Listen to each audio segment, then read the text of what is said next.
been such a fantastic day, and just so happy to be a part of it. I know we all are. So congratulations to you guys once again, and thank you to everyone for helping make this such a fun day and fun afternoon.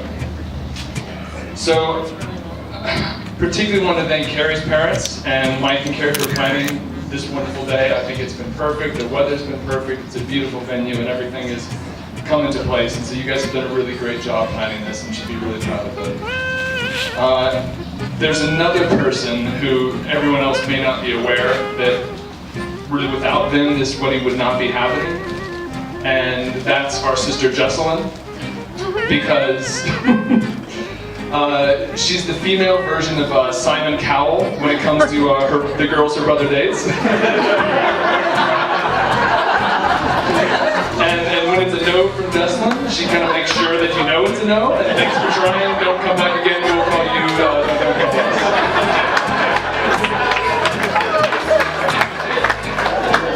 So thankfully with Kerry, Jesselyn approved right away, and so the rest of the family, we were all able to say, yeah, no, we love Kerry too, she's fantastic. So we don't always get that chance. And so Kerry was a perfect fit for Michael, and that was kind of very clear right from the beginning, just like Michael said, which was really difficult when she dumps him and moved to Canada.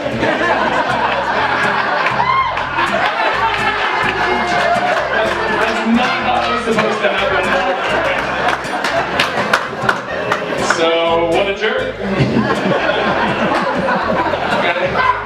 It really felt like a bad episode of The Bachelor when, like, after the perfect season, you get into, like, the last episode, it's all supposed to go well, this is the girl he's meant to be with, and she's like, well, I want to spend a year doing, like, mass-producing scrambled eggs for the homeless, or try it with, like, grizzled lumberjacks in the woods, and it's just, like, something I really need to do.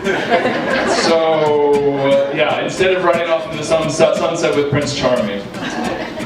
But to be fair to Kerry, our Prince Charming, he does enjoy video games on occasion, maybe to a fault. He has watched every movie known to man twice and can tell you all about it, and other ones you need to see, which could be a good or a bad thing, I'm not so sure about that. And he likes to spend many an evening in sketchy dive bars with a bunch of disgruntled comics listening to each other go on and on rants when there's no one else in the bar besides comics. We'll be here all night. All right. So, but back to what's important is that Kerry did eventually come back to Denver and to Mike, and they picked up right where they left off. And so Jesselyn, my mom, and all of us were thrilled to death of that because we've been getting worried about Michael. Now, I do need to say again that what an honor it is for me to be the best man to my brother, and I'm so proud of who you've become, and that you are my brother. And I could tell a million stories and about all the different trials and tribulations we went through growing up as kids, through kind of gulag-style labor camps, weeding the yard with my mom, other character-building experiences, but we can do that another time. But I do want everyone to know that ever since Michael was a little kid, he's always been super friendly and kind-hearted to everyone, even people that didn't necessarily deserve it. And everyone who knows Michael knows all the stuff that was said about him today during the service and the ceremony is true, and I'm confident that he's going to continue to be a wonderful partner to you, Kerry, for the years to come, and as you guys go down this path that you're on together now. So now I was going to try to share a few things that many of you may not know about Michael. Yeah. But thankfully, Kerry has paid me to keep my mouth shut. So if you want to know those stories, you'll have to buy the groomsmen a drink, and I'm sure they can tell you way more stuff than you want to know. And give you all the off-the-record tidbits.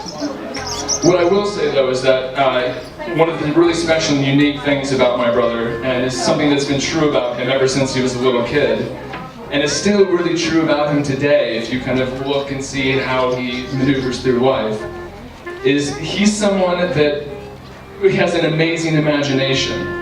And it's so good, in fact, that he really prefers the imaginary world that he creates sometimes more than reality. And so you really see this when all of a sudden he isn't a guy from Colorado Springs, but he's from New Zealand, or Australia, or England, and convinces other people that that's the truth, and goes on and on and on and on for weeks. So with a straight face, without even blinking, without skipping a beat, he is a different man. A James Bond is something or other, and it's a wonderful characteristic. So another example of this is he sometimes, in his imaginary world, he believes that his mom actually isn't bothered by his comedy standard routines. Totally cool with it. My mom's cool. She comes up to dinner and she sees it just fine. It's no big deal. So another example would be when he's talking up his educational credentials and saying he actually has spent more time in college than Doogie Howser. Which is true, actually, but we'll go on. And then one final example of kind of his fantasy, what probably seemed like one of the most significant fantasies of all, was when he was able to convince a girl as beautiful and wonderful as Kerry to marry him.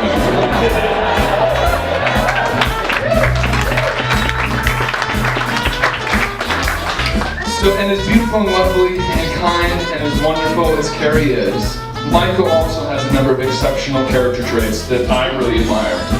And Dave, you mentioned a number of those during the ceremony, and I couldn't agree more with those, but I wanted to talk about a few of them.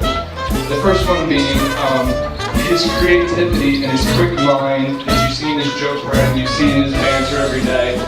It's fantastic. It makes him a joy to be around. He's high energy, and just every conversation you have with Michael is just a really fun, exciting, stimulating thing. And you love him as Jesus would love him. And I think that is another wonderful thing that I'm so proud of you for, and really want to encourage you to continue to do that, because I think it has a huge impact on everyone around you, Christian or non-Christian. So thank you for that. So, Kerry, I know I haven't talked that much about you, and which is probably a good thing. I'll spare you the burden, but I've really enjoyed getting to know you more and more over the past few years, and I know it's been the same for the rest of my family. We've loved having you at different family occasions and really having you be part of it. Jessalyn and Claire have both told me that they are so happy to have you as one of their sisters, and are so excited about that. And we're looking forward to many Christmases and camping trips and family outings and all sorts of other fun things with you in the future.